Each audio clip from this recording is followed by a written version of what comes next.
Woman is a victim. Are all women victims? The victim. Your friend said women is a victim. My question is, are all women victims? I could hear some yes responses also. Are all women victims? Are all men offenders? If you see all women as victims, naturally you're also going to blame men for all the crimes that are happening around. Right? Who is a victim? Who do you think is a victim? When do you call someone as a victim?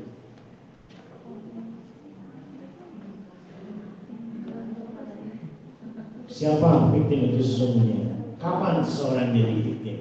When? Angkat tangannya. You came here today, okay? All of you came to this lecture hall from your homes, hostels, right?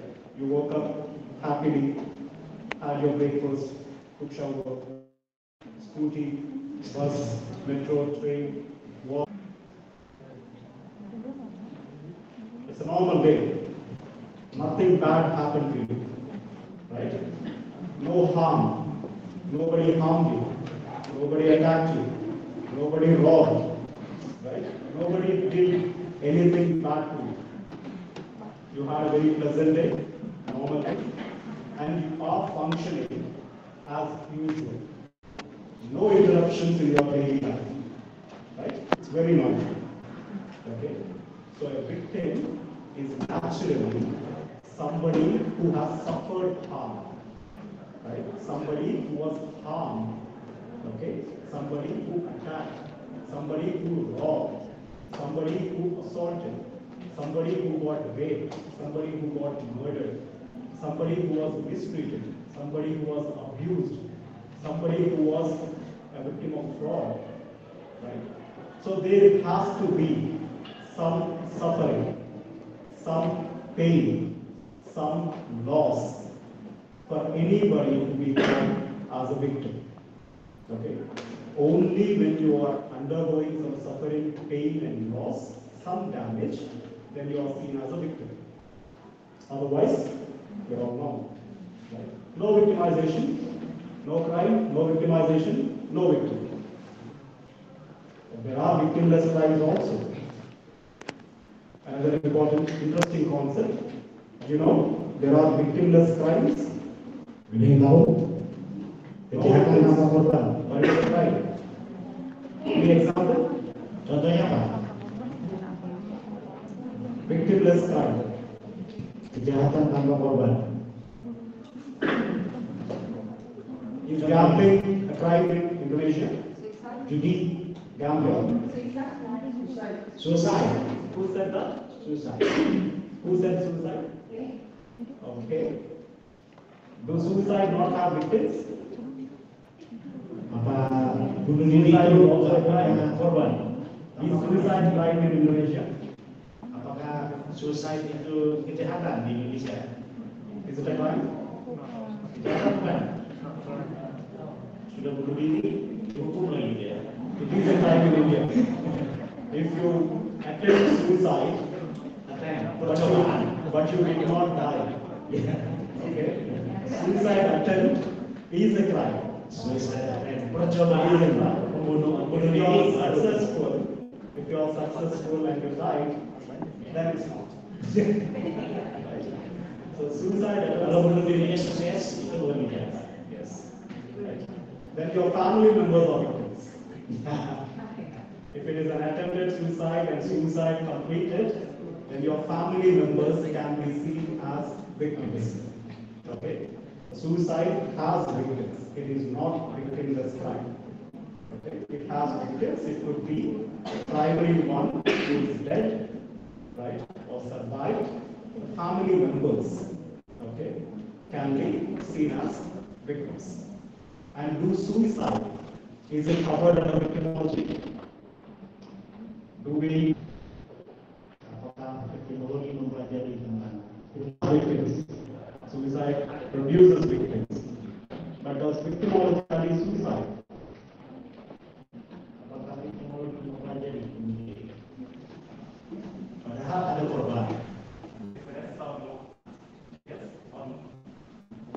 atau tidak? Jawab. Ya, yes.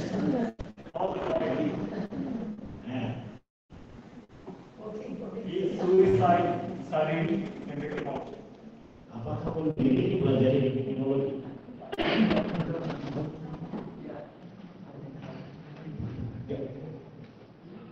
Is suicide studied in victimology?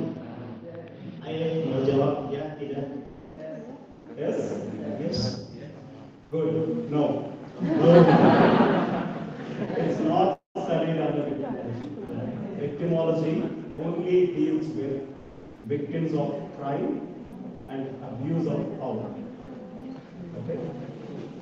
Major traditional victimology only deals with victims of crime and abuse of power.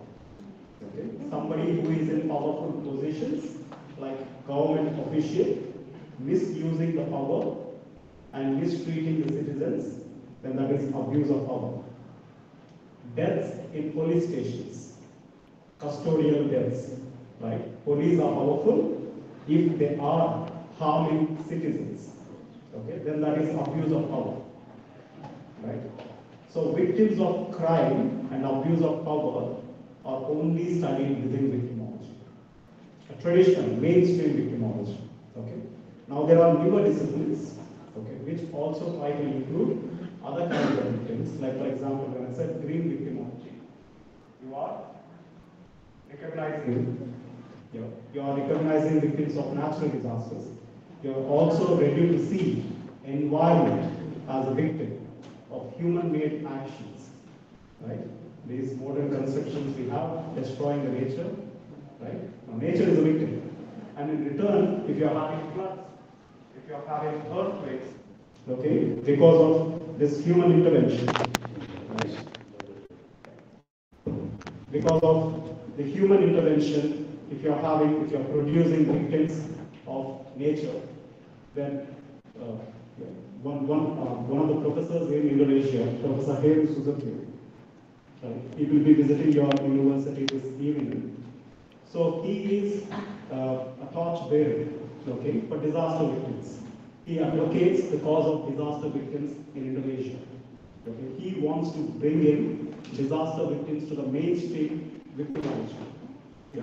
So there are newer developments, but traditionally speaking, victimology covers victims of crime and abuse of power. Okay, two different kinds of victims. So now we are clear that victims are the ones who suffered harm, somebody who had undergone pain, somebody who had suffered loss, somebody who has damages. Okay, somebody who has done this harm to them. Yeah. That is victim. And we also understood victimology deals with victims of crime and abuse of power. Right? Other kinds of victimizations are covered under general victimology. General victimology can be victims of anything. Victims of anything and everything is studied under general victimology, which is not a traditional victimology. Traditional victimology is very special.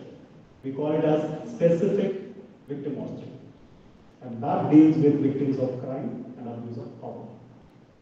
Okay? Next slide. Very important question.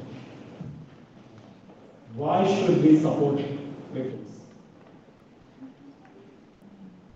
You had a fine day. Okay? Very happy day. Nothing wrong has happened to you. Your life is going on very well. Yeah. You're very happy. Your family members are very supportive. Right? Why should you be bothered by your neighbors suffering, your friends suffering, or your clients suffering? You will become lawyers, right? Very soon. Why should we support victims? What is the social value? What is the social value in supporting victims? Apa nilai sosial? What happens if you don't support victims?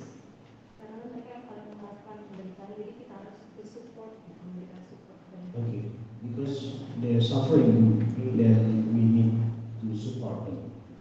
But it's not your family member. Padahal bukan keluarga ini. It's not lost your mother or father, why should we still support them? Why do we have police system? Why do we have court system? Why do we have hospitals? Right? Why do we have victim support organizations? Why do we have laws which protect victims? Why do we have victims' rights? Right? Why do we have these international legal frameworks or international victim support organizations? Ali mentioned about World Society of Victimology. There is a Victimology Teachers Association of Indonesia. Okay? And there is Indian Society of Victimology, Victim Support Europe, Victim Support Asia, right? Victim Support America, American Society of Victimology. What are all these people doing? Why are they supporting victims? What makes them united and strive for the cause of victims? Why should we do it at all? What happens if we don't support victims? Do we fully support victims? Do we always support victims? Do we always protect victims? Let's be honest. Do we always treat victims fairly? Apakah kita selalu memperlakukan Do we always respect victims? menghormati korban? Do we always value victims' pain? Apakah kita selalu menilai So, penderitaan korban? so are we all good people or bad people? Kita orang baik atau orang jahat? Are we all good people? Good people, good people, no? So if we are not supporting victims, doesn't make us bad people. Can we all be seen as bad people if we don't support victims? Apa kita bisa disebut orang jahat kalau kita nggak mendukung korban? This responsibility of supporting victims is the responsibility. Okay, responsibility to support, help victims is done at different levels. Yeah, individuals, institutional level. Institutional levels will include police stations, courts, hospitals, governmental organizations, non-governmental organizations, victim support organizations, right? Lawyers, judges. All of these people will come under institutions. Okay? They are all directly put in responsible positions to help victims. And all of us have different motives, okay? Different aims in supporting victims. Individually is different. Institutionally, they have different goals to support victims. Police, it's their duty. Police, when they are, and criminal justice system, when they are supporting victims, they have a different intention to do that. They are trying to reduce future crime. Okay? A victim tomorrow, a victim today can be an offender tomorrow. Have you heard of offender turned victims, victim turned offenders? Victims turning into offenders? Revengeful crimes?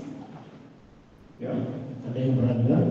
Tadinya korban dia jadi pelaku, Right. tadinya pelaku dia jadi korban. Let's say a female was sexually assaulted. Tomorrow, that girl can go and kill her attacker. Okay? So, if you don't pay enough attention to the victims, you are increasing more crime in the society. Okay? One, punishing offenders is also important. That's how criminal justice system operates. As much as it is important to punish the offenders, it is also very much important to protect and support victims. Both have crime reduction as an intention. Institutionally, when you look at institutionally, the courts and the police punish offenders because they want to prevent future crime, and the courts, police system, government support victims because they do not want victims to become offenders tomorrow. Okay? This is the real intentional objective behind these institutions. It's not to make victims feel good. It's not to help victims. These are all self-serving. Institutions have self-serving motives. Right? They are driven by different purposes, different objectives. The real concern is not to help the victim. The real concern is to reduce the crime in the society. Okay? We have different motives. So victim support is a hidden agenda. It is not a main agenda. You are not, what do you say, putting, what do you call it, something valuable on victim's head. You are not giving enough importance to it. You have different agendas to do it. Okay. It's always been the case, and it will be the case in future too. Okay. There's nothing wrong to feel bad about it. There are internal motives and different motives of serving victims. Okay. But it's definitely still important. Yeah. So why should we support victims? One important reason is to reduce the future criminalization. And another is to also adequately support the victims, to help them. That is also good. Okay? Because the victims who are suffered with some kind of damages. And the damages could include physical damages, financial damage. If you are a victim of some physical attack, then you have some emotional problems also. You might develop stress, you might develop depression, you might develop anxiety, right? You might have phobia, right? Because of the attack that you suffered. There are emotional and financial damages because of the victimization. And if there is a damage, then there has to be restoration. There is a damage, and now this damage must be undone. Right? It has to be rectified. And who all will be responsible to rectify the damages? Government, yes. The state, the government, institutions, they are responsible. And offender. Offender, of course, is also responsible for restoring the damages of the victims. And what do you call this? Restoration of damages is better? You call it? Apa istilahnya tanggung jawab dari pelaku. What do you call it? Dari kerugian yang dilakukan oleh pelaku. We call it restitution. If the offender is compensating for the damages, then you call it as a restitution. If the government is paying the victim for the damages suffered, then you call it as compensation. Restitution is paid by the offender, compensation is paid by the state. Okay? That's the difference between restitution and compensation. Restitution always paid by the offender. Sometimes restitution is not enough because most of the offenders are poor people and they do not have money to pay the victims. Because they do not have money to pay the victims, the government takes the responsibility of restoring the damages suffered by the victims. Why should government take the responsibility? Kenapa pemerintah harus ambil alih memberikan tanggung jawab? Why should government take responsibility? Ayo, What is the duty of the government? apa tanggung jawab pemerintah? To protect people? To protect all of us? That is the duty of the government. So the government has failed in its duty to protect its citizens. That is when the crime happened. If the government acted more protectively, had more safety measures, then the crime could have been prevented. Right? So because the government failed in its first step, now it becomes an obligation on the state to protect, to restore the damages of the victims. Because the state failed first, now it has to compensate. Karena negara gagal melindungi kita, maka negara harus bertanggung jawab memperbaiki kondisi. So in the modern criminal justice systems, in the modern governments, state governments, right, there was a negotiation. People negotiated. The citizens said, we will elect you. We will make you powerful people. Yeah. Democracy, elections, that is how it happens. You elect put people into power. Right? In return, what you expect from them is protection, safety, basic food, clothing, shelter, education, hospitals, right? You make people powerful in exchange of being taken care by the governments. Because all of us are busy, we do not have time to wait. Today, government takes a burden of the crime and it shoulders the responsibility naturally to protect the victims. Okay? Because it's duty. Duty to protect it. And its duty to compensate. So that is the mission. Okay? Crime and compensation. Next slide. Yeah. What was the need for victimology? Why do we need victimology?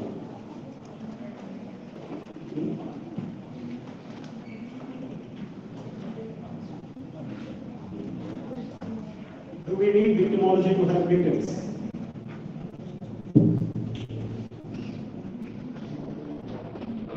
Do we need victimology to help victims? Apakah kita victimology untuk mengajar? Kenapa? There was no victimology 40 years ago, but there were victims. No victimology 40 years ago, but there were victims, and victims were still helped.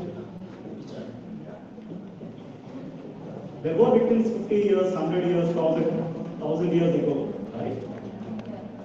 The basic definition of victims is having suffered harm, right? People were suffering, there were crimes, but there was no victimology. Why all of a sudden we need victimology to support victims? Kenapa tiba-tiba kita perlu victimology untuk mensupport?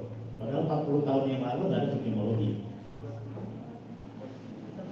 You know who developed victimology initially?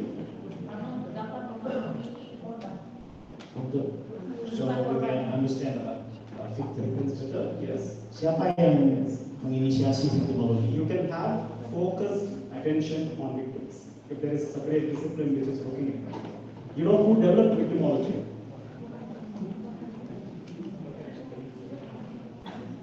Victimology was initially developed by criminologists. The entire discipline of victimology was scientifically developed by criminologists. Okay?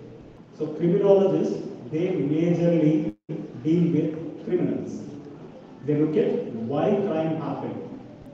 How could I reintegrate this offender? Right?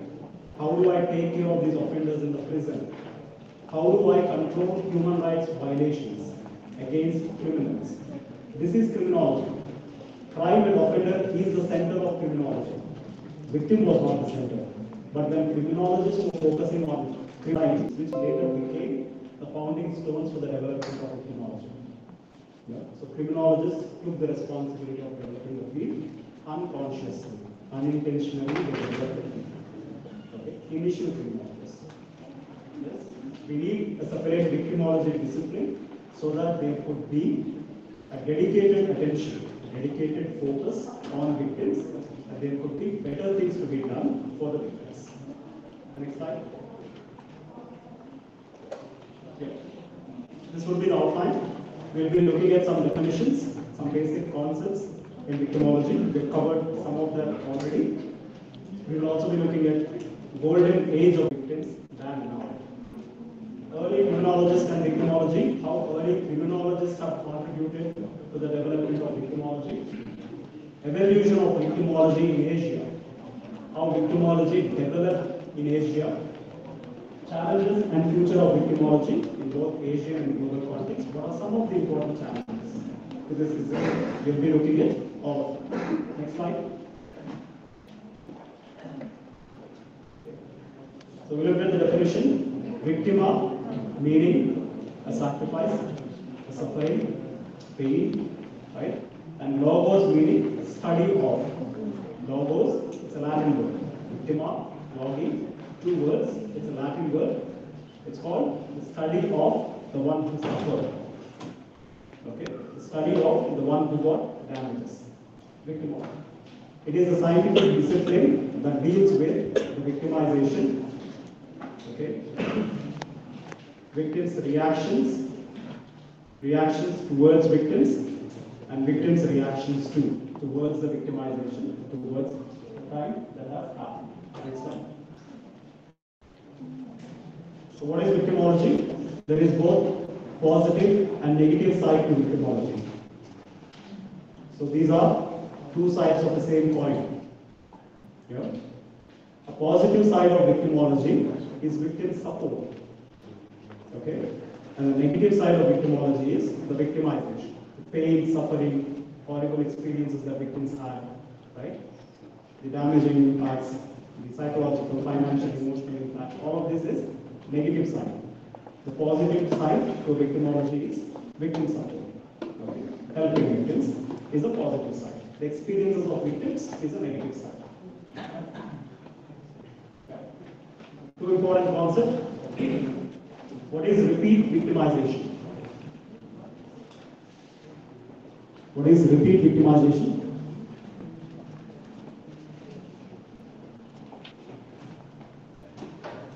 Repeat victimization.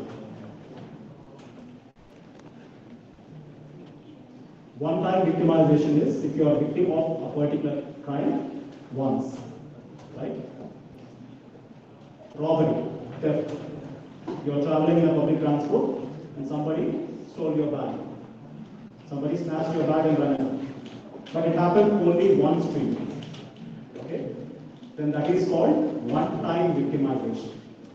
You are a victim of a crime just once. If you are a victim of a particular crime multiple times, right? You are robbed on a public transport, on a bus or on a train today, and a few days later, if you are robbed again, okay, and a few months later you are robbed once again, then that will become repeat victimization. So if you become a victim of a same crime again and again, okay, then you call that as repeat victimization. It is different from multiple victimization. A multiple victimization can have different types of crimes. Okay, you can be a victim of robbery today. Tomorrow you can be a victim of assault, physical assault. Day after tomorrow you might be a victim of abuse in the family. Right? But you are a victim who is being subjected to different kinds of victimizations. One victim, many crimes. Many different crimes is multiple victimization. One victim, similar type of crime, multiple times, is repeat victimization. For example, domestic violence, one crime. Domestic violence. You all know domestic violence? Saya tahu domestic crime. Yeah. Contohnya apa domestic crime? Is domestic violence a repeat victimization? Apakah kekerasan domestik itu berulang?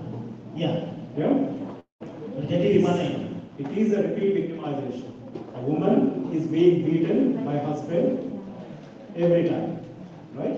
Same offender, same crime, happening multiple times. Then that is called repeat victimization. Okay? These are some of the examples of repeat victimization. Burglary, child beating, domestic violence, sexual exploitation, labor exploitation. All of these can happen repeatedly if they are not intervened. If they are not stopped, then they can happen repeatedly. This is one crime, one type of crime happening multiple times. Okay? If you are a victim of domestic violence today, tomorrow you are a victim of theft, day after tomorrow if you are a victim of physical attack, then that is multiple victimization. Different crimes, one victim. Okay? Next one. What is this? What is this?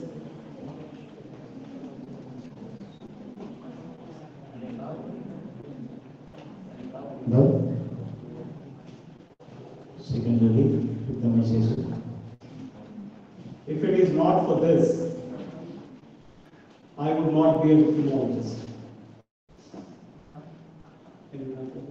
Ya, kalau nggak memahami ini dia nggak akan menjadi victimologis, pakar victimologi. And many of the victimologists in the world today are also working in this field to reduce secondary victimization, to prevent the occurrences of secondary victimization. Secondary victimization prevention is one of the important objectives of victimology. One of the important goals of victimology is to prevent secondary victimization. Salah satu tujuan para pakar victimologi itu untuk mencegah victimisasi secondary victimization. Salah satu tujuan dari victimologi juga untuk mencegah itu. You know what it is? Secondary victimization. Secondary. What is primary victimization? Kalian tahu? Primary victimization. Victimisasi utama yang pertama. Primary victimization is crime. Right? Any crime that you are a victim of. If you are a victim of theft, if you are a victim of a sexual assault, a physical assault, robbery, right, attack, these are all crimes, and that is primary victimization. What you call crime in criminology is victimization in victimology. Crime is equal to victimization. Kalau dari perspektif kriminologi, tindakannya. It differs in the perspective. If you are looking at an offense from the criminal perspective, then you call that as a crime. If you are looking at a particular act, particular offense from a victim perspective, then you call that as victimization. Same acts, different perspectives. Okay? A primary victimization is initial crime. It could be theft, robbery, gang rape, physical assault, sexual assault, right? Anything. Any crime that is in the violation of the law is a primary victimization. Okay? And what is secondary victimization? It is different from secondary victims. Okay? There is a difference between secondary victims and secondary victimization. Ada perbedaan secondary victim, korban kedua, dengan secondary victimisasi secondary kedua. Right. Primary victims are produced by the crime. Okay, there is a crime and there are victims. The immediate impacted individual of a crime. Right? A rape victim who suffered rape is a primary victim. A robbery victim who suffered robbery is a primary victim. The secondary victims are the family members, the relatives, friends, right? These are all secondary victims, okay, related to the primary victim or secondary victims. And there is also tertiary victims, primary, secondary, third level. Tertiary victims, which is society, the community, the neighborhood. Crime impacts the community, crime also impacts the society. Have you heard of fear of crime? Fear of crime, right? At societal level, at individual level, it operates. Okay? If your parents do not allow you to go out in the middle of the night, that is because of fear of crime. It is a societal response, right? Your parents being protective towards you because they fear that something wrong might happen to you if you step out after 8 p.m., 10 p.m., right? So that is fear of crime. Because crime can have impact at different levels, individual, secondary, family level, and society level, right? So primary victims are the initial ones who suffered harm, secondary victims or the victims' family members, tertiary victims would be society. Okay? We are not talking about that. When you are talking about secondary victimization, we are not talking about secondary victims. We are talking about a different concept, which is very important to victimology. Right? And we all sometimes, knowingly or unknowingly, do secondary victimization to the victims. Secondary victimization is mostly done by good people. Very good people. Common people like you and me. Unknowingly do secondary victimization. Orang baik non-secondary victimization. So what is secondary victimization? It is the negative attitude, victim blaming tendencies, stereotypes that we have about victims, unhelpful behavior towards the victim. Okay? This is called secondary victimization. There is a rape victim, and if you say it is the fault of this girl to be present in that space at that time. It is the fault of this girl because she has gone out with a male friend. It is the fault of this girl because she is wearing short clothes.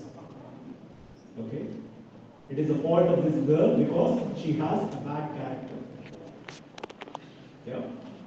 These negative attitudes, these victim blaming tendencies. You are robbed at an ATM, people commenting that you were very careless. Right?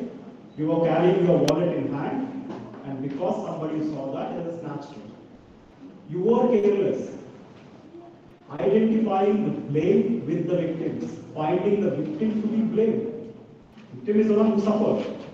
Right? They are in pain. They have damages. Sudah menderita, Now, masih disalahkan. you and I, society, you and I, in return, we blame the victim. Instead of forgetting supporting, forget about helping the victim. We put the blame back on the victim. You were not careful. It is because of you, strong behavior, you were attacked. Salahnya pakai celana rok mini. This is secondary victimization. This is what you call as secondary victimization. So people, instead of helping the victims, knowingly or unknowingly harm the victim through their unhelpful attitudes, unhelpful behaviors, victim blaming tendencies, stereotypes. We all are in potential positions to harm the victim again. Sometimes, rape victims especially, they have reported that the injuries they suffered, emotional injuries they suffered because of the secondary victimization is more hurtful, more damaging than the rape itself. Okay? So the secondary victimization damages are huge. Jauh lebih bahaya secondary victimization dari primary victimization. Why secondary victimization is important to victimology is also because secondary victimization can prevent victims to seek help. It will stop victims to access support.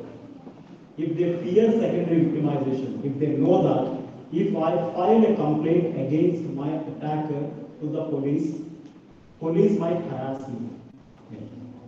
Police might ask bribe from me. Police may not take me seriously. They may blame me. The court may not believe me. My family may not support me. Right? My father may be blaming me. My mother may be treating me badly. The society may be misidentifying, mislabeling me. They will not give me respect. All of these thoughts that victims have because of the fear of secondary victimization will make them remain silent. They do not even report the crime because they fear secondary victimization. If you are not even speaking about the victimization, then how can you access support? How can you ask for help even when you need it if you are not saying it? Right? So secondary victimization is very important because it prevents victims from taking help. Okay? And it is the goal, it is an important objective of the victimology to minimize, to reduce the occurrences of secondary victimization, if not prevention completely, at least to reduce the occurrences of secondary victimization. Now, who can do secondary victimization? Another question. Mostly misunderstood is that secondary victimization is done by police, lawyers, judges, right? Criminologists, criminal justice system, doctors, professionals, right? This is what commonly understood as. Secondary victimization is not only done by professionals. It's not only done by the criminal justice system. It is done by UN. Anybody can be in potentially in a threatful position to harm the victims. If you are not careful, if you don't pay attention to these behaviors, you don't pay attention to your own stereotypes, your own victim blaming tendencies, then you will naturally end up harming the victim more. Instead of helping them, you're causing more harm, you're causing more pain to the victim. Right? And that needs to be avoided. And for that, a lot of self-awareness is also important. Not only for professionals, but for everybody. Everybody in the society has to be self-aware. Next slide. Another important question. Why is it that decent people, instead of relieving victim suffering, harm them?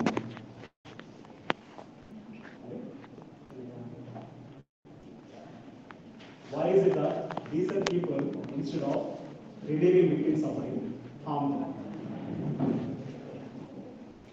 Pak, kenapa orang baik bukannya menolong korban, justru bereaksi tidak sensitif, bahkan berkontribusi untuk meningkatkan penderitaan mereka?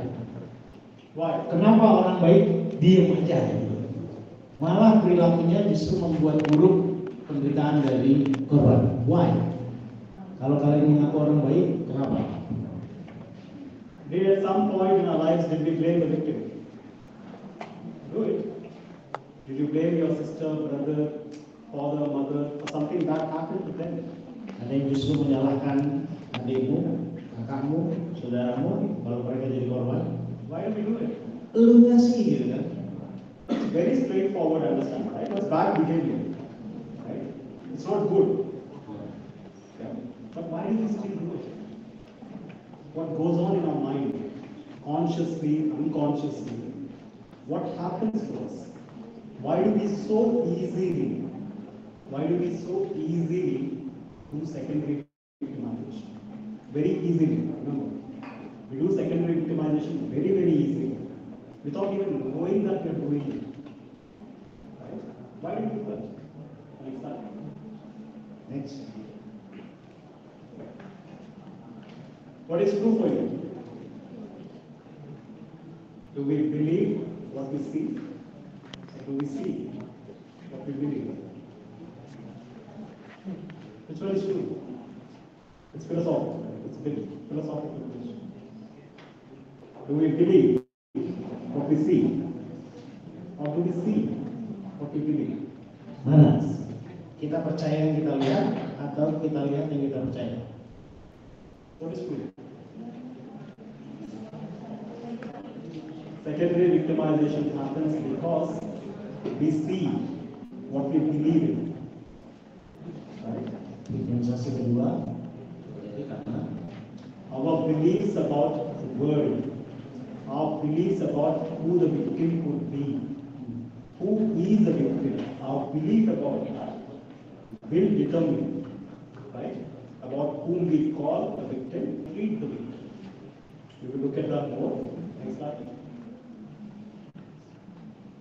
Yeah. My favorite theory in victimology. Secondary victimization is my favorite. Okay.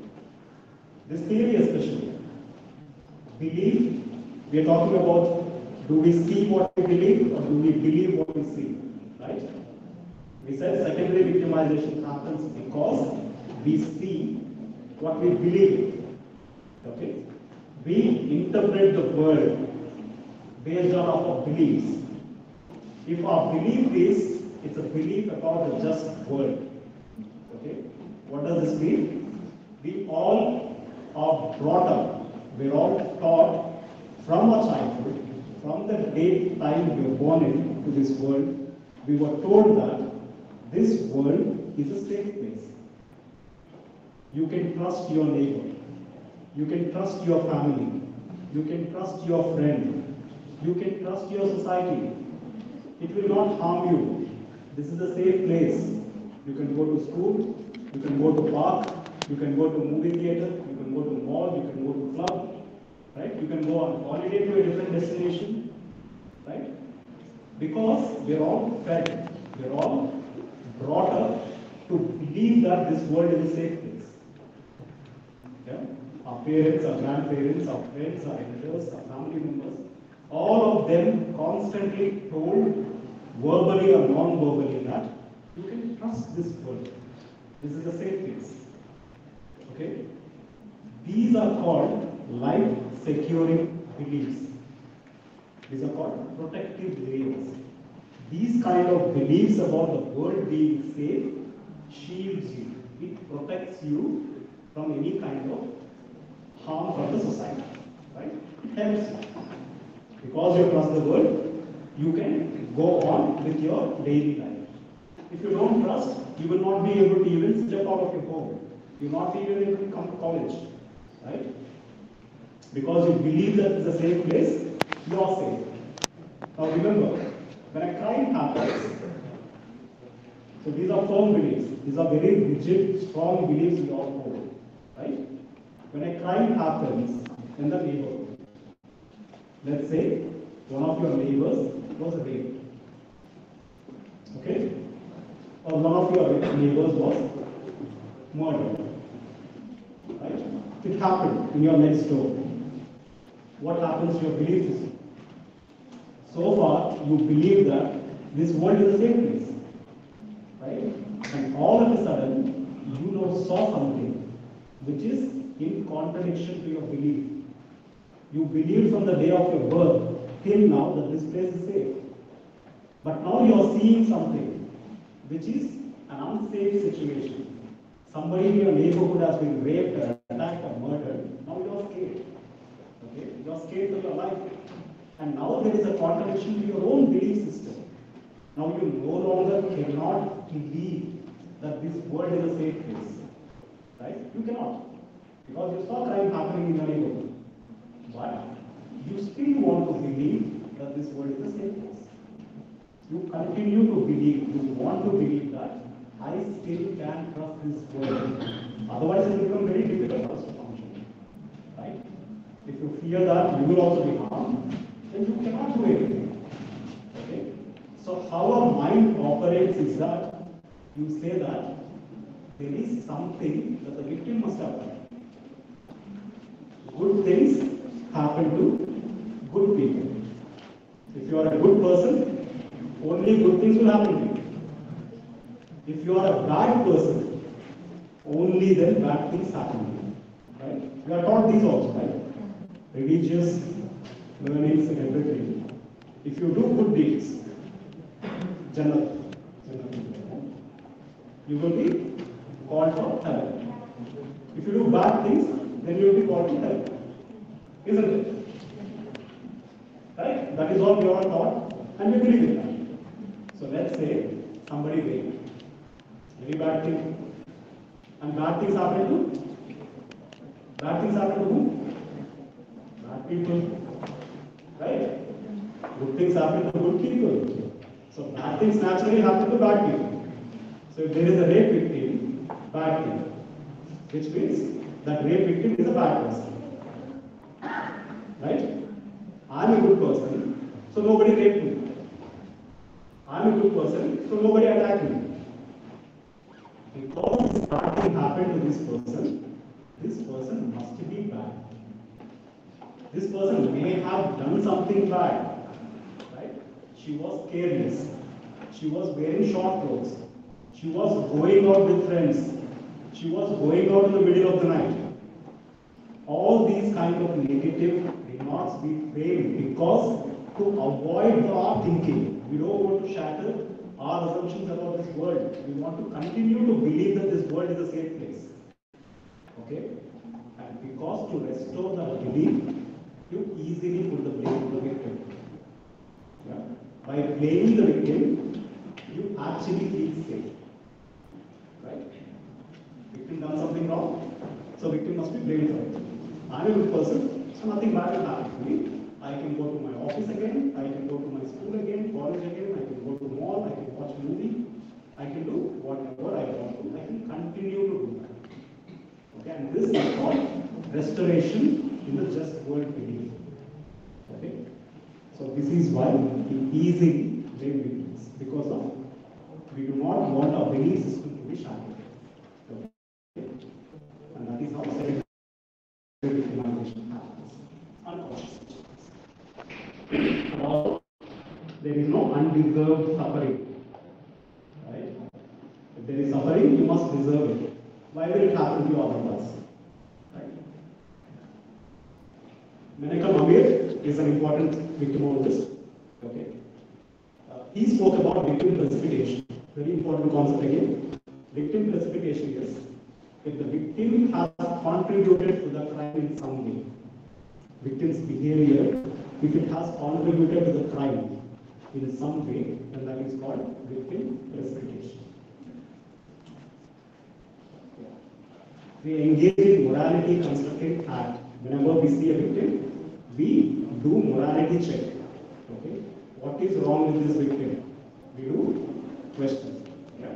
If not this, any wrong behavior that we can think of. Next slide.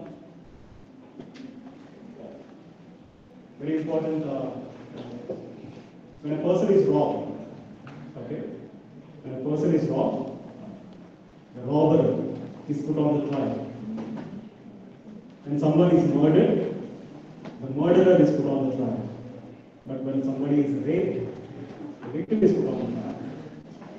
Right? This is true. If you are a victim of robbery, obviously you blame the robber. Easy. Right? If there is a murder victim, then you blame the murderer. But if there is a rape victim, you blame the victim, not the rapist. That is how society operates. Next slide. So we looked at this secondary victimization. Anybody can be doing secondary victimization. Next slide.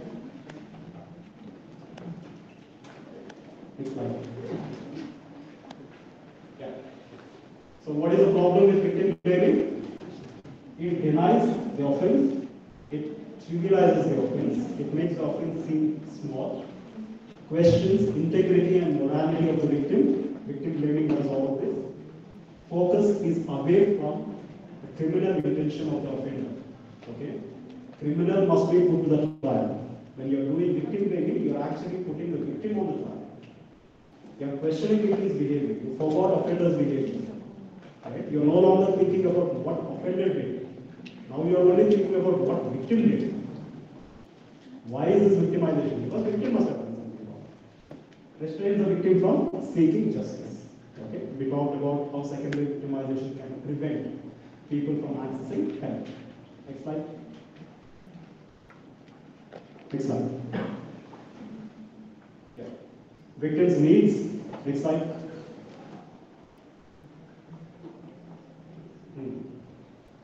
Victim needs. Do you think everybody who has undergone some kind of harm, do they see themselves as victims? Do everyone think that they are victims? Even if they are being in some, if they're being offended or harmed? Self-identity of victim varies. If you do not see yourself as a victim, even if the law recognizes that you are a victim, okay, it's possible. Most of the rape victims may not see themselves as victims. They want to see themselves as, survivors. Okay, they want to treat themselves as survivors, not victims. So if you don't identify yourself as a victim, then you are not going to seek help. You don't need it. Only victims will require some help. If you are not a victim, if you don't see yourself as a victim, then there is no victim need.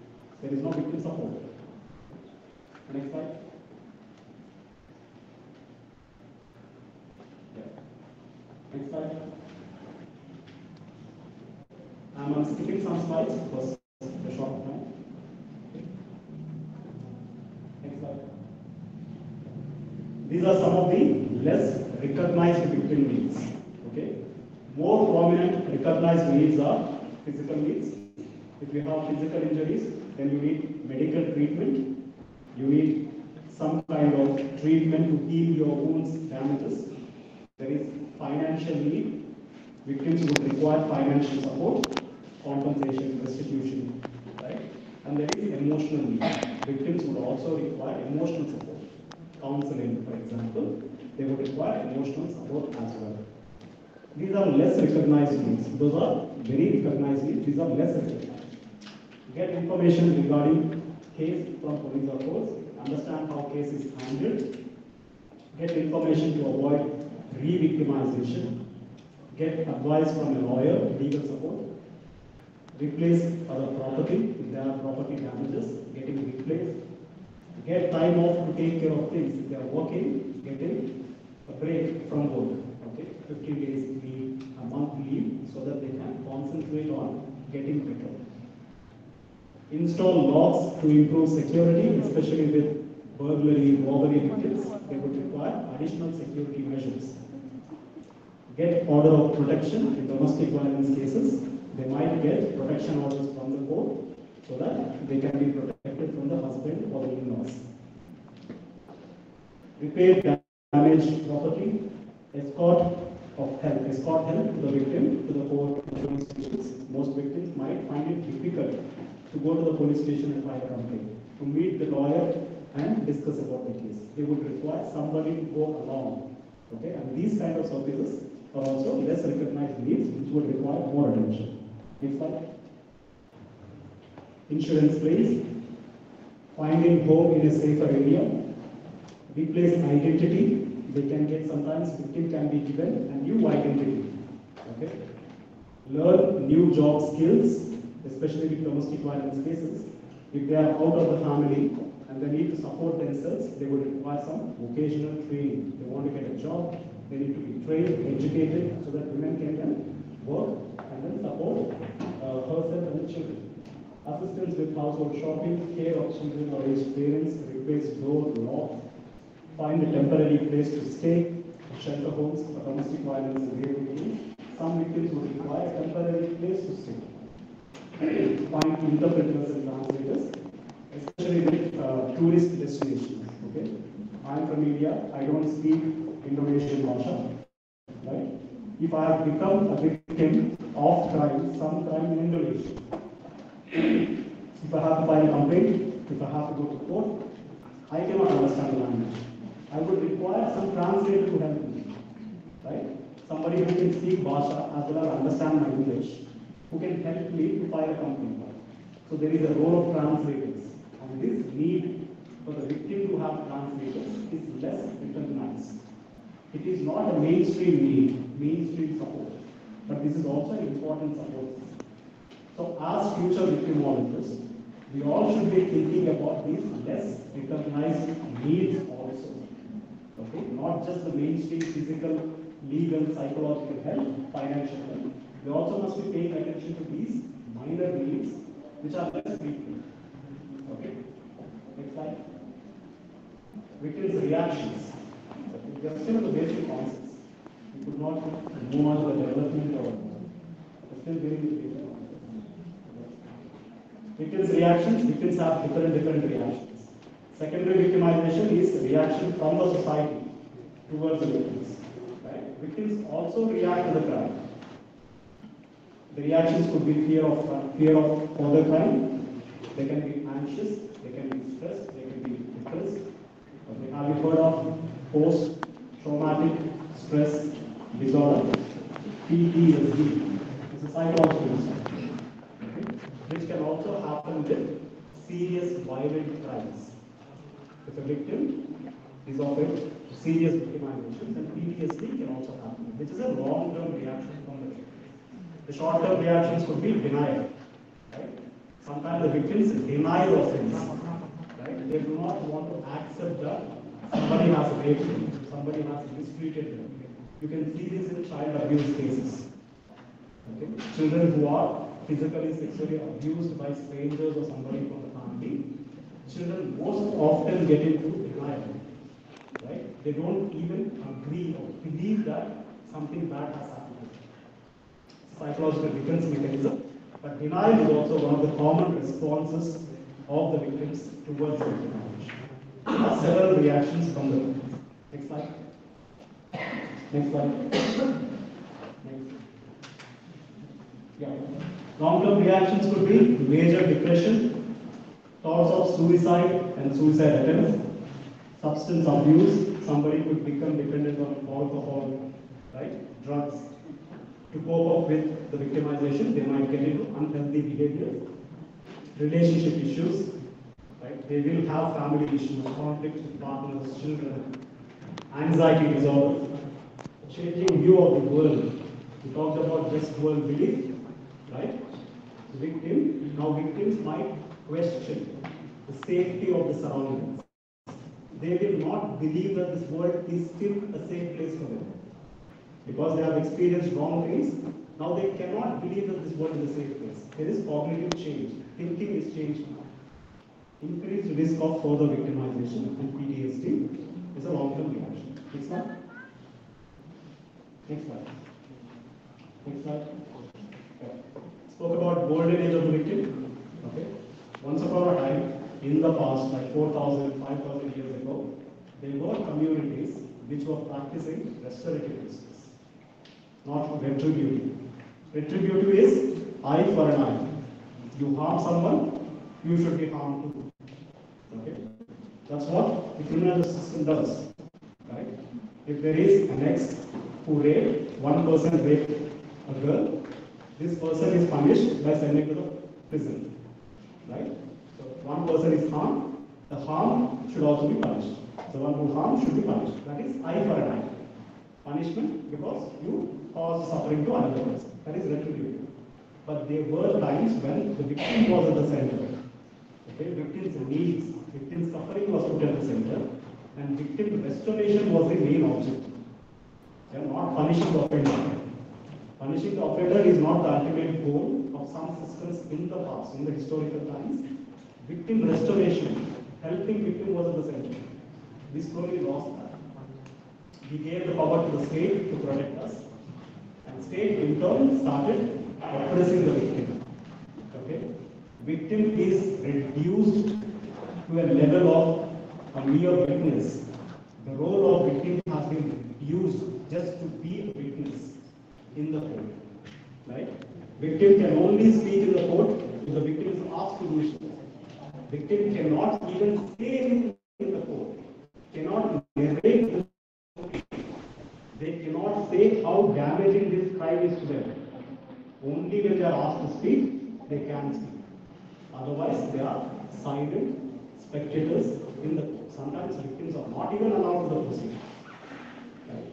Victims have, in some countries, victims have zero rights. Okay? No rights at all. We are developing now. We are taking conscience of all these happenings towards the victims, and we are making it better for the victims now. Governments are starting to do noticing of it. Next slide. Next slide. Next slide. Some important names. Cesare Beccaria is one of the foremost criminologists, okay, who spoke about the excessive implementation of law. He understood that the kings of that time, they arbitrarily formed laws and started punishing people more than required. Some petty crimes are also met with serious punishment. If somebody robbed, they are being given death penalty. Okay? There is no matching between the crime and the punishment. Back then, during Victoria's time, small crimes were also met with severe punishments. So he spoke against that. He has written articles against excessive application of law, excessive application of punishment. He voiced against the state. He has written articles on that. Okay? He said state has too much power, and now the state is abusing its citizens. Okay? That is when the first notice of victim came into the understanding. But his understanding of victim was victims of abuse of power, victims of legal order. He's not talking about victims of crime in the general sense. He's talking about victims of legal systems, victims of governments, victims of state's excessive power. So that was the first time somebody started noticing the presence of victims. Even if it was a different context, he was the one who first told that, look, there is also a victim. Okay? But his context was an abuse of power context by the state. Next slide. Next. Yeah. Benjamin Mendelssohn, he spoke about general victimology, victims of everything. Right? Remember, first he spoke about victims of everything, victims of viruses, bacteria, right? Victims of COVID. Anybody can be a victim under general victimology. Special victimology deals with victims of crime and abuse of power. Next slide. Next slide. Next. Next. Okay. Victimology in Asia developed through these modes, through these medium, conferences and publications. Okay, there were several conferences organized around victimology and victimology related topics. Okay, even now, last January I attended a victimology conference. Right, we are planning with Indonesia and India partnership. We are planning another victimology conference, victimology postgraduate course. So through these conferences and scientific publications, articles, journals that you all write, right, the field of victimology was developed. It's also developed through victimization surveys. Okay, governments do conduct victimization surveys. Okay, you ask people randomly about their experiences of victimizations in the last 6 months. You take a survey, you go to the victim, you go to general people, and you ask if they had experiences of any kind of victimization in the past 6 months. You collect the data, and then you submit the report. So that kind of work, that kind of surveys are called victimization surveys. You ask general public about their experiences of victimization. And these kind of surveys also help to the development of this field. Academic societies, let's say World Society of Victimology, Victimology Teachers Association of Indonesia, Indian Society of Victimology, Victim Support Europe, Victim Support Asia. All of these are professional organizations in this field, because of which victimology developed. Okay? Victim support organizations, specific and comprehensive. Yeah? There could be domestic violence support group, domestic violence support organization, or rape crisis center. These are very specific to the crime. Or there could be general victim support organizations which would support every type of crime. That should call comprehensive victim support organization. So there are specific victim support organizations catering to one or two specific crimes, or general victim support organization comprehensively providing services to victims. Victim-centric laws. There are reforms, legal reforms which are being made, which keeps victim at the center. These are called victim-centric laws. Next slide. Next slide. Japan is the first Asian country which has brought victimology to academic stream. Okay? They first started a victimology association in Japan, Japan Victimology Association. The first journal was published in Japan. First conference was organized in Japan. So Japan was the leading country for victimology, that the victimology started developing in Asia. Next slide. Next slide. In Indonesia, Professor Arif Dosito, okay, I don't know if you know him, I also know him personally, but I've heard about him. So he was the one who first organized a conference around the theme of victimology. Okay, one session was dedicated to victimology, and he spoke about the importance of victims, how we can support victims in Indonesia. So Arif Dosito, Professor Arif Dosito, was the first person to do victimology kind of conference in Indonesian context. Next slide. Victimization surveys were conducted in several parts of Asia, in Thailand, Indonesia, Japan, India, right? In several places, victimization surveys were conducted. Next slide. There is a need for uniform victim survey in Asia. Okay? Countries, different countries have their own victimization surveys, but as we develop, we could also think about uniform victimization survey for Asian countries. One survey which could help gather data from Asia. Okay, so those things can also be planned in the future. Next slide. Next slide. Next. These are all different associations: Indian Society, Indonesian Association, Korean Association. Next slide. Sahitapi, Professor Sahitapi is also an important name in Indonesian context. He has started Victimology Society of Indonesia, but currently I'm not sure whether it's still operational or not. but he was the one who organized seminars and conferences through his Society for Innovation. Now we have actively APVR, Victimology, Lecturers Association of Victimology in Indonesia. Okay, that is very active currently. And Victim Support Asia is also very active, which also caters to Indonesia for others. Next slide. Professor Fakri Dey, okay, he is a leading personality in victimology in Indonesia. He is currently not teaching due to his ill health. Professor Heru Subatio is also another important name, very big name in Indonesian victimology context. Right? He will be visiting your university this year. Okay? If possible, you can some of you can interact with him. Next slide. Victim Support Asia. It is a newer organization which caters to victims of various crimes in Asian context. In Asia. Next slide. Next slide. Next slide. Next. Next. Yeah. In India, we have Saki centers, Saki one-stop centers, okay, where victim support is provided under one roof. Victims will require different kinds of services: legal support, medical support, financial support, right, police assistance. There are different needs for the victims, and now the newer concept is that all these services are provided under one roof. Okay, one place provides all the services, so that victim does not make multiple visits to different places. Victim has to go to police station, victim has to go to court, victim has to go to hospital. Instead of that, you bring victim to one place and provide all the services in the same place. So these concepts are called one-stop centers. And India now has one-stop centers in every district where victims can go. Victims, primarily women and girl children, can go to these centers and get victim support.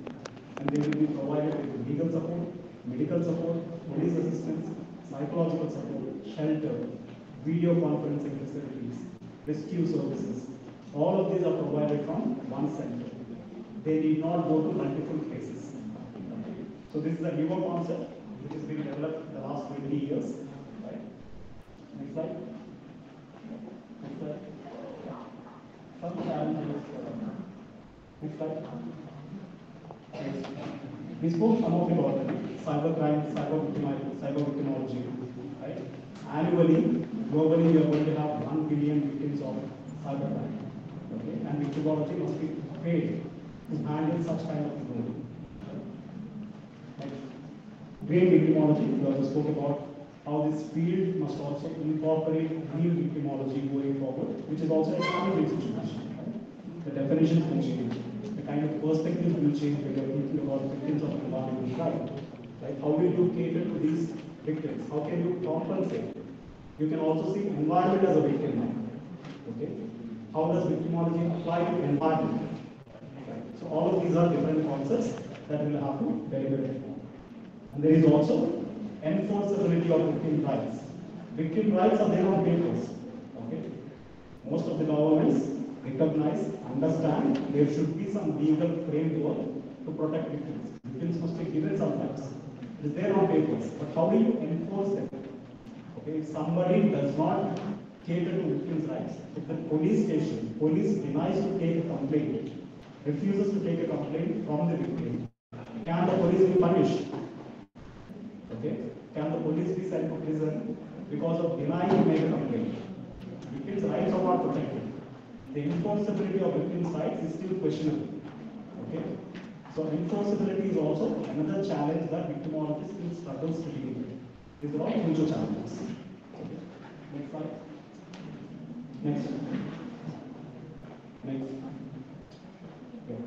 Cybercrime, big data, green victimology, legal reforms, and concept of alleged victim, which is again a threat to victimology. Okay. Alleged accused is okay. Right? They must be proven guilty before punishment. With the alleged victim, which again would precipitate victim blaming, victim precipitating tendencies. Okay? If you are taking with the concept of alleged victim, you are not saying is the victim. You say that there could be a possibility that this person is a victim. It's a doubtful statement. Right? That is okay for an offender. You can have a doubtful mindset because you are going to punish them. Before you do that, it's okay to doubt, prove the guilty, and then punish. But for the offender, this kind of approach is wrong. Especially with sexual harassment complaints that females file, there is a concept of alleged victim. You are not saying it's a victim, right? You think maybe this person may be harmed or may not be harmed. You may say that this may be a false complaint, right? So that is very dangerous. That kind of thinking is very dangerous. This is also another important issue that victimology will have to struggle in the future. Okay. Next.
What is my name? Namanya siapa? Hey, what is my name? Mas, namanya siapa? Mas, ditanya ini, namanya siapa? Ditanya dulu, namanya siapa? Namanya siapa?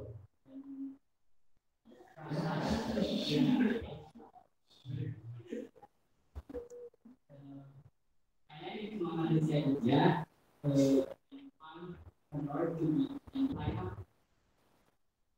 would like to ask Mr. Daniel about criminology in Asia.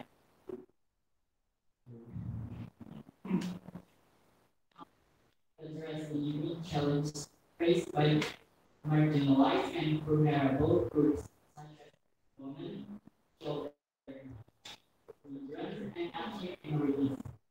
Specifically, what theoretical and practical of corruption and why to better understand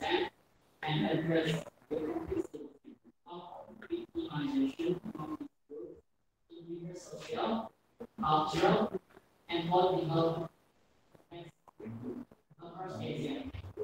And how can we ensure the most of research and practice is inclusive, ethical, and empowering for these groups in diverse social, cultural, and political contexts across Asia? And how can we ensure that victimological research and practice is inclusive, ethical, and empowering for these groups? Once again, thank you for your help.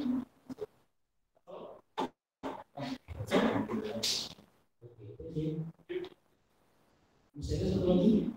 Oke.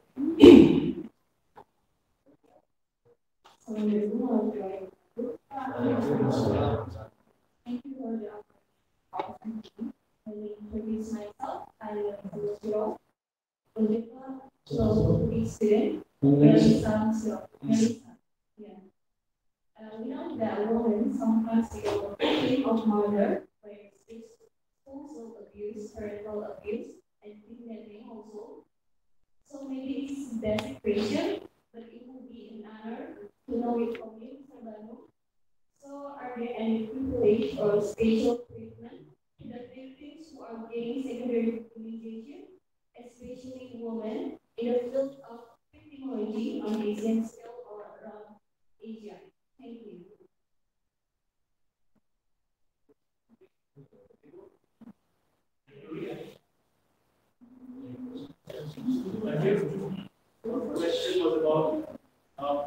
First question was about, can you hear me guys? Kedengaran ya? Kedengaran.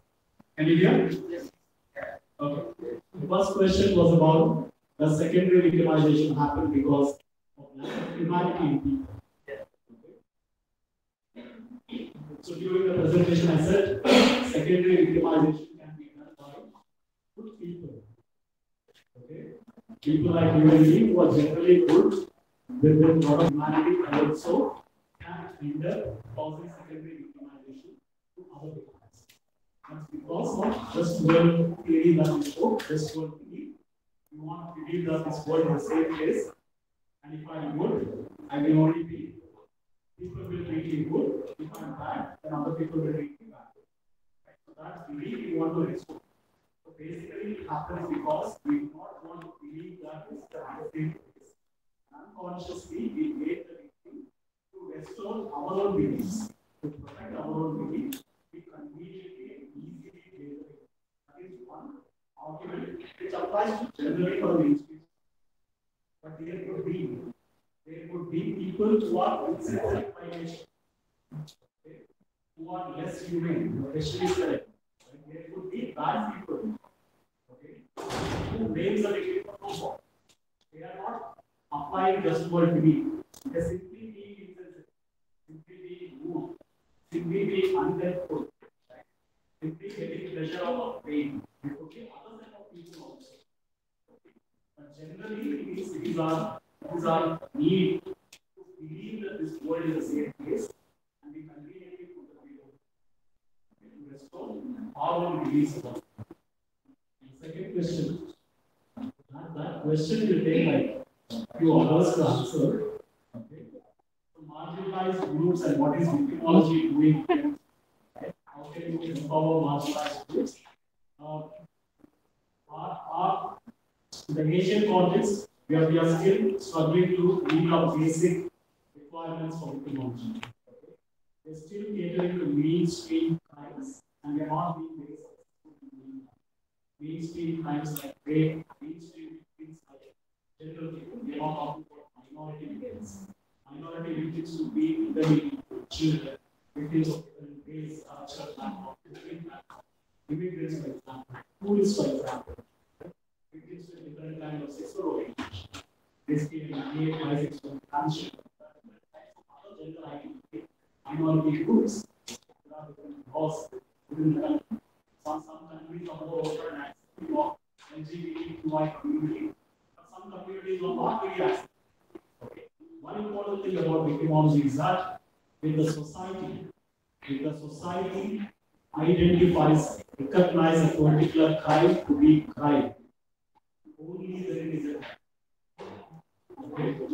the society does not accept a particular act to be a crime, then it is not a crime. Right? The society does not see a law to be used, and you cannot use it.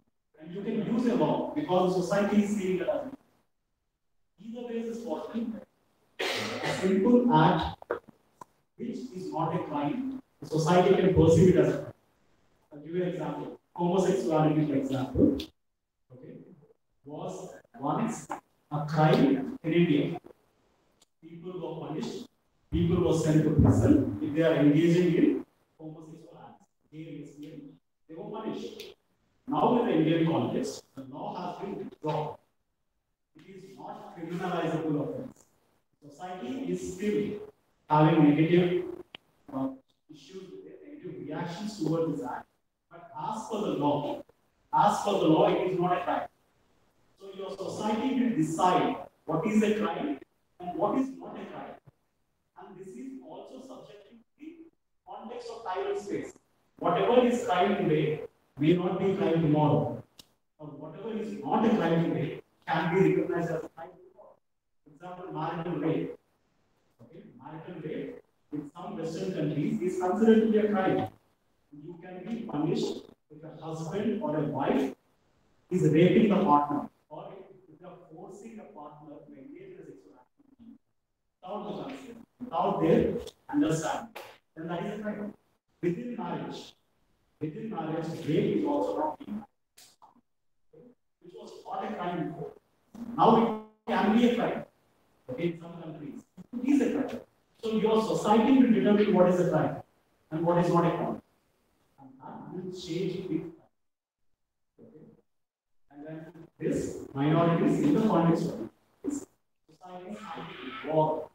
It will take generations for this kind of changes. And one generation will have to get microwave. All of those currents in water has to be washed out. And the newer generation with newer thoughts, newer ideas, we need more more modern. That is how society changes. It's not a dynamic nature of it will accommodate. It will be accepting of these differences we have. But it will take time. There is a lot of work. And a lot of awareness on the war that I mentioned how empower women empowerment. Right? What is Victimology doing? How can we cater to women empowerment? Activism. A lot of social activism. In movements as a revolution. There was a case in Delhi, in India. We call it Repaya. Repaya means fearless. And this medical college student, she was gang raped by 6 men. She was gang raped by 6 men. Moving us. Later on, she died because of serious injuries. Because of rape. People do not usually die because of rape. Right? We know that. Rape will not lead to death. The violation of your privacy, some physical injuries may happen, but it will not harm to death. What we are so serious injuries, but in this case, the victim she was dead because the injuries that were suffered because of that. And there was social movement. Many people came out of the streets, protested against the government. Against the government and asked them to change the laws, punish the offenders, catch them. There was a lot of public pressure on the government. Such elements was to change the path of Victimology. And because of that one incident, we have now non-stop centers in India. Because of that one incident, we have anti-rape laws. There was a time when we had two-finger tests. You know what two-finger test is? It is done in the medical practice. Two-finger test. Two-finger test is done on women who are suspected of rape. If the woman goes to a police station and says that she was raped, and she was sent to a medical hospital, the doctor on duty will insert 2 fingers into the private part to see the laxity of the private muscles, private organ muscles, and determine whether the rape has been committed or not.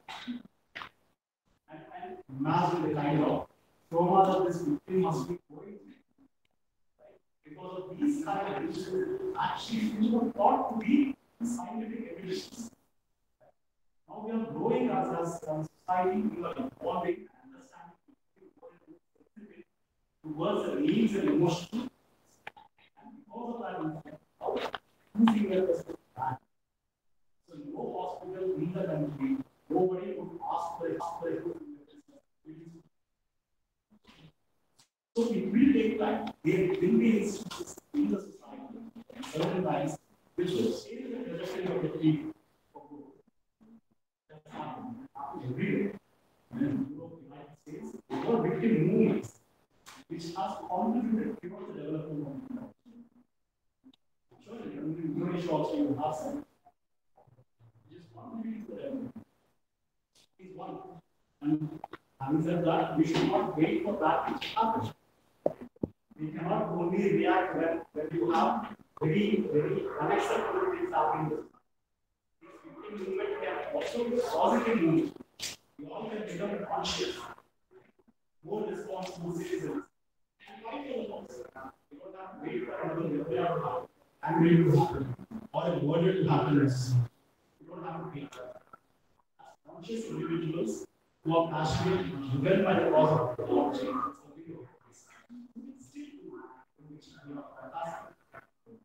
creating societies, you can do conferences, you can negotiate with governments, build movements to pressure the governments to accept concept laws. There's a lot of things. Yeah,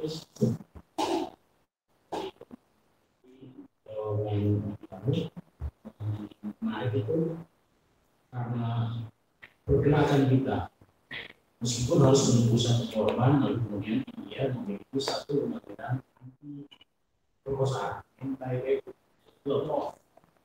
dan karena sensitivitas kita terhadap korban yang menjadi terduga korban perkosaan harus dites menggunakan 2 jari sudah jadi korban.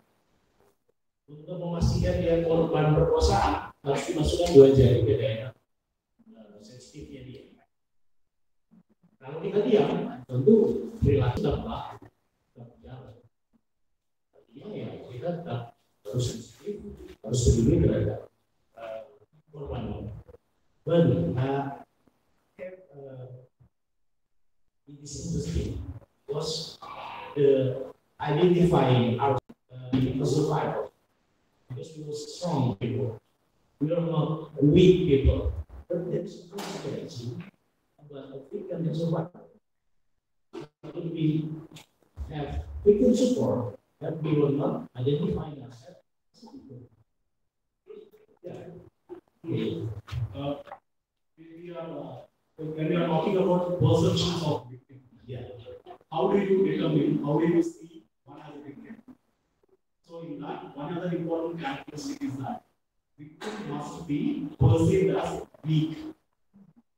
So what kind of image you get? Close your eyes. Close your eyes. Okay? Coba tutup matanya. Close your eyes. Coba tutup matanya semuanya. Please settle down. Please take your seats. Just close your eyes. Yang baru duduk, yang baru datang duduk, sekarang tutup matanya semuanya. And just pay attention to what Mr. Abid is saying. Okay. Tolong perhatikan. Close your eyes. Tutup matanya, relax saja. Just relax.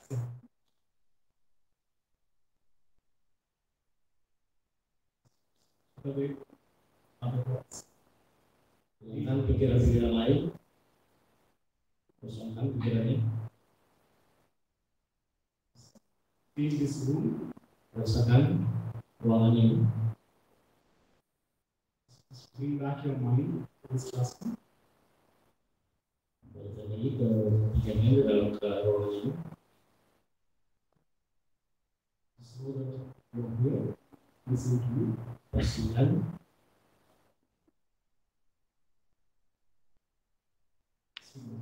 relax. Forget about your room.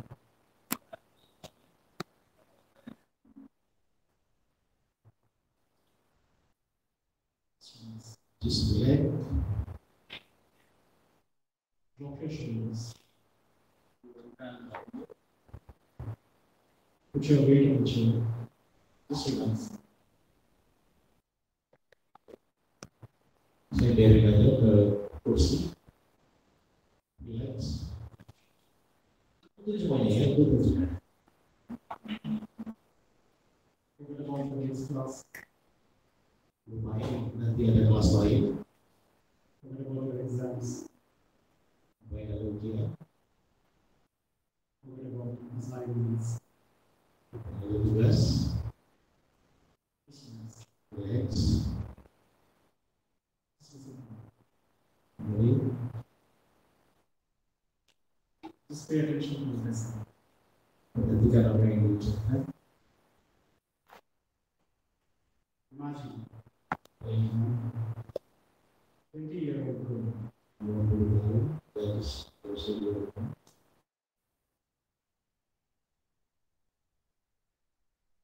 who has come to the police station Datang ke kantor polisi.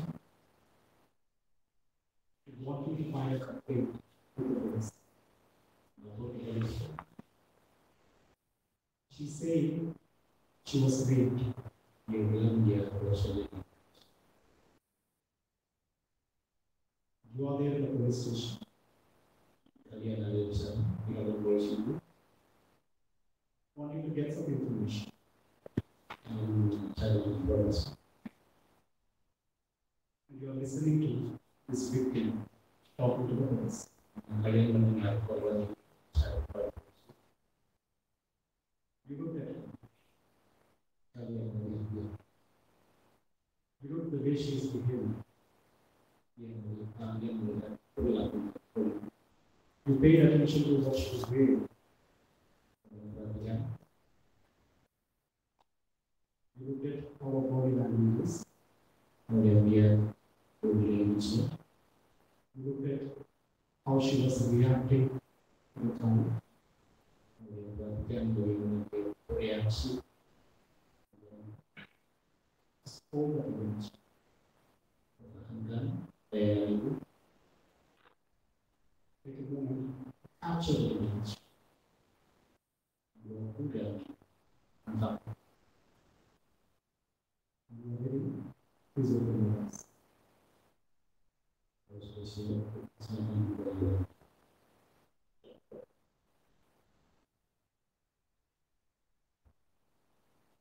Silakan berada posisi. Kalau sudah siap, silakan buka meja masing-masing.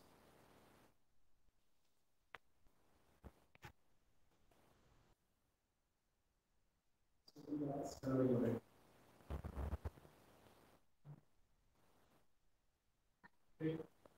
Oke, cukup.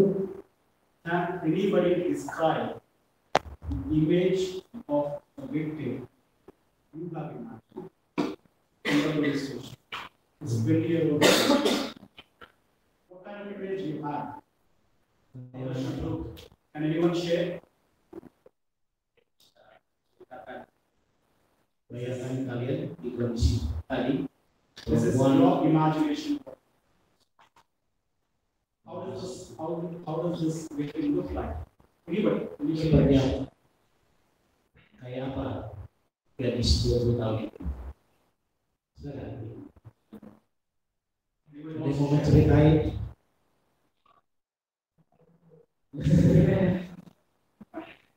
Police was victims. Police was victims. Okay, that's different. But sir, if you want to share, please. Yeah. Not from the experience, so only from the imagination. What image did you see?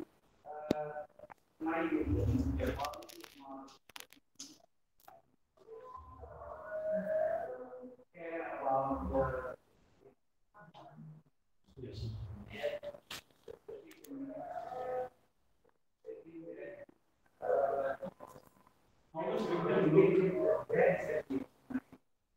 Victim was very sad. The sir saw a very sad victim. Was this victim crying? Crying? Crying? Look very terrified. Was this victim powerful or weak? Kuat atau lemah? Very weak. Very. Anybody else want to share? Ada yang ini yang mau cerita?